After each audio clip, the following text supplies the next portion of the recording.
Friends, good evening to all of you. देखिए प्यारे साथियों, हम कक्षा 12 की हिंदी की पुस्तक सृजन पढ़ रहे थे और उसमें हमने 2 अध्याय हमने कंप्लीट कर लिए हैं। आज हम पढ़ेंगे अध्याय नंबर 3 और जिसका नाम है नीति के दोहे, और जो किसकी कृति है, रहीम दास जी की। रहीम दास जी ने लिखे हैं नीति के दोहे। रहीम दास जी ने काफ़ी अच्छे दोहे लिखे हैं और बहुत इंपॉर्टेंट दोहे सारे, अर्थ में पूछे जा सकते हैं, व्याख्या में पूछे जा सकते हैं। तो पढ़ेंगे हम दोहे को। उससे पहले हम इसका थोड़ा सा जीवन परिचय पढ़ लेते हैं। देखिए, रहीम दास जी के पिता का नाम था बैरम खान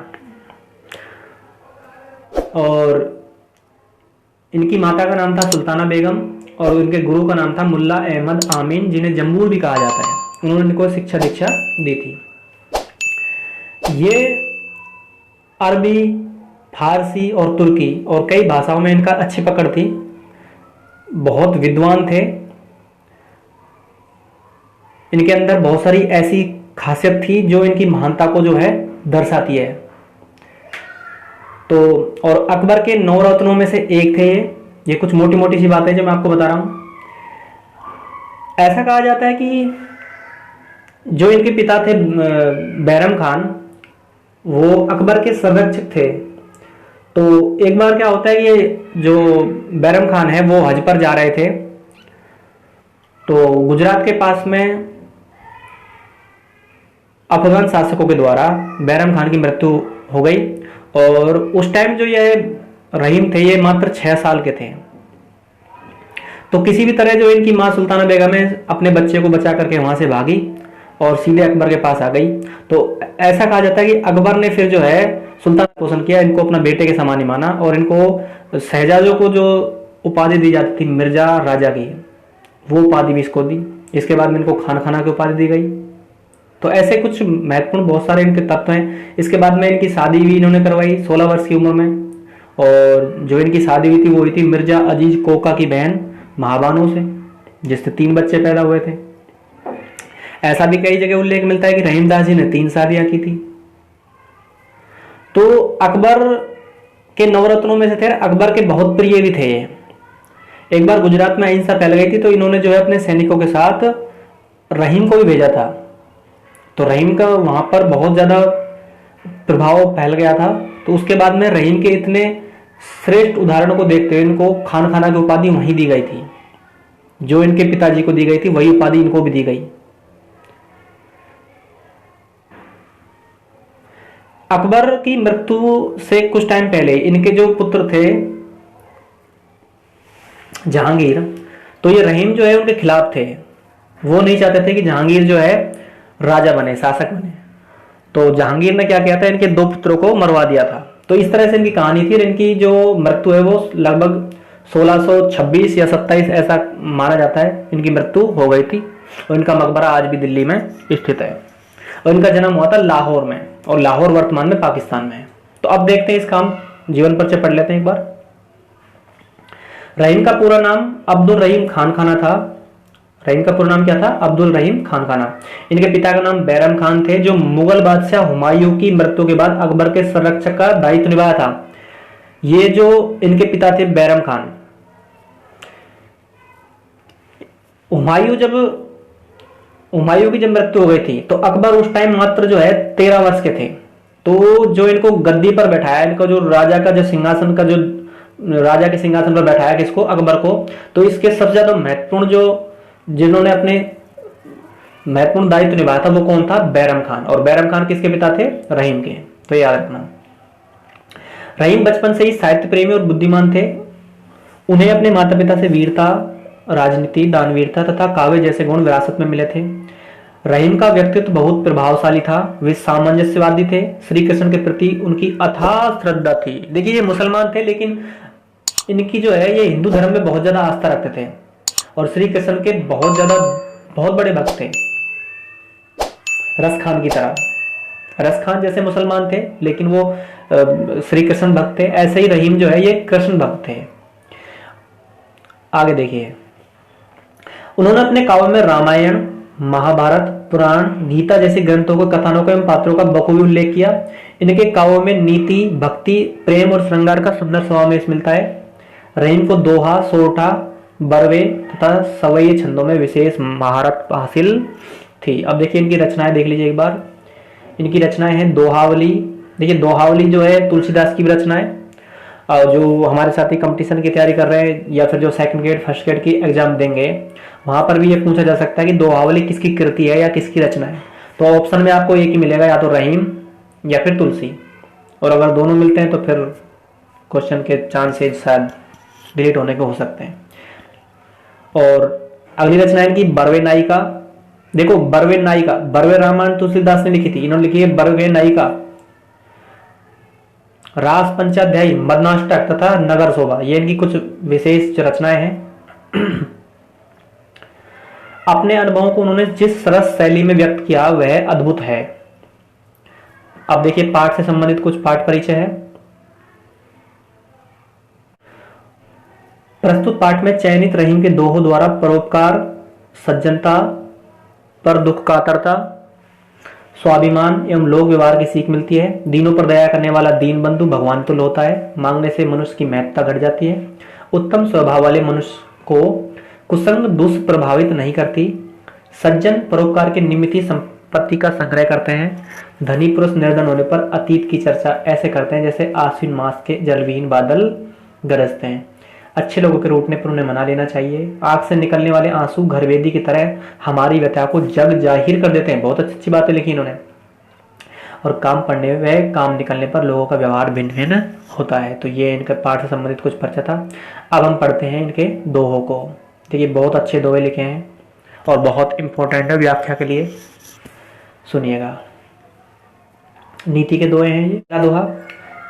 रहीमन देख बड़ेन को लगू न दीजिए डारी, जहां काम आवे सुई कहा करे तलवारी।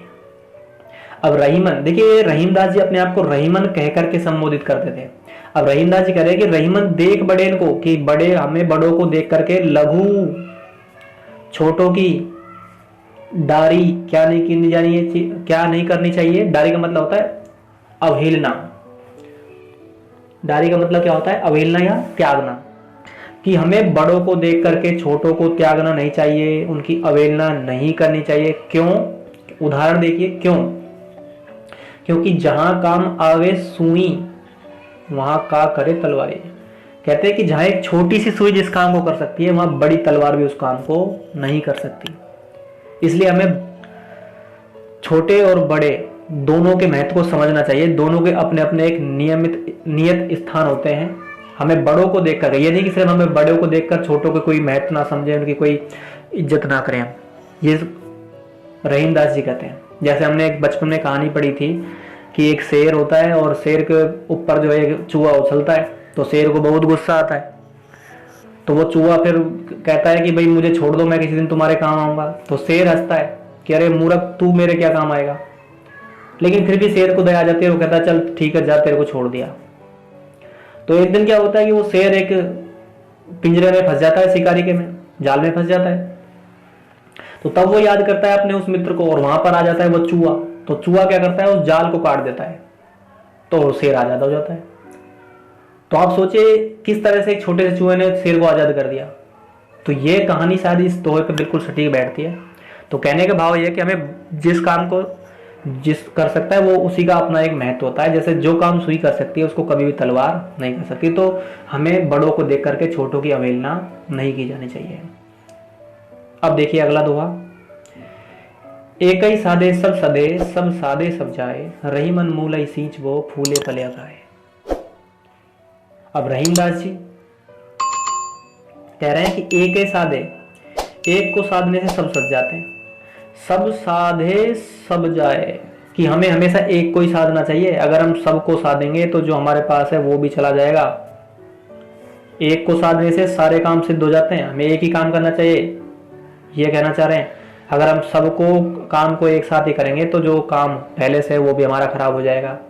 इसलिए कहा भी जाता है ना कि आदि न छोड़ पूरी न धावे, आदि मिले न पूरी पावे, कि हमें एक ही काम करना चाहिए। ठीक वैसे ही जैसे रहीमन मूलई सींचबो फूले फले अगाए। अगाए का मतलब होता है प्राप्ति या संतुष्टि।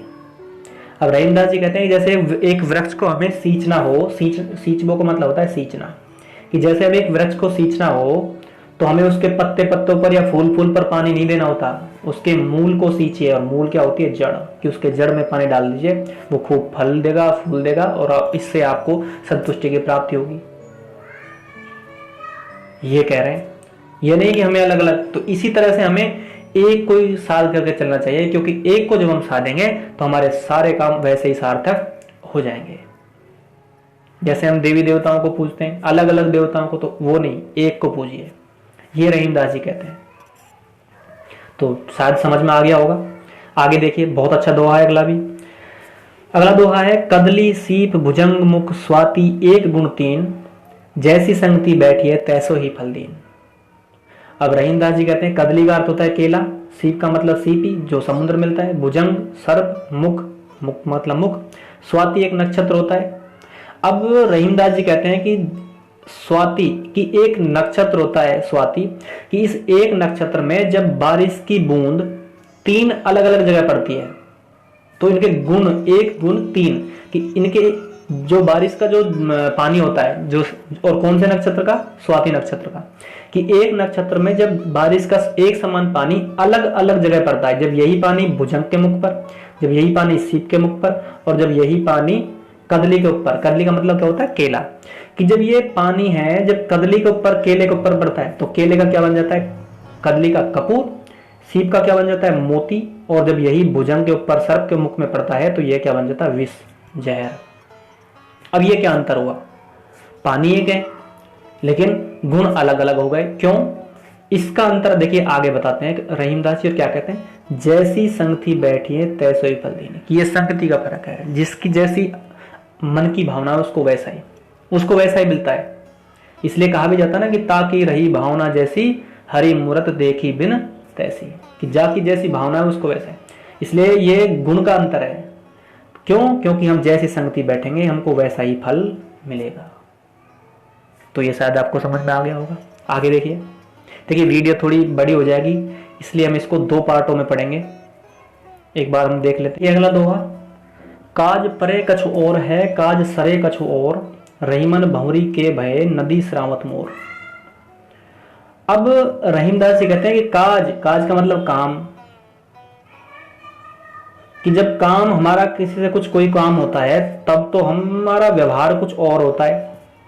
काज सरे, काज निकल जाने पर, काम निकल जाने पर कछु और, कि जब हमारा किसी से काम होता है तो हम उससे बहुत मीठा मीठा बोलते हैं, हमारा व्यवहार बदल जाता है। लेकिन जैसे ही वो काम हो गया फिर उसके बाद में हमारा व्यवहार बदल जाता है।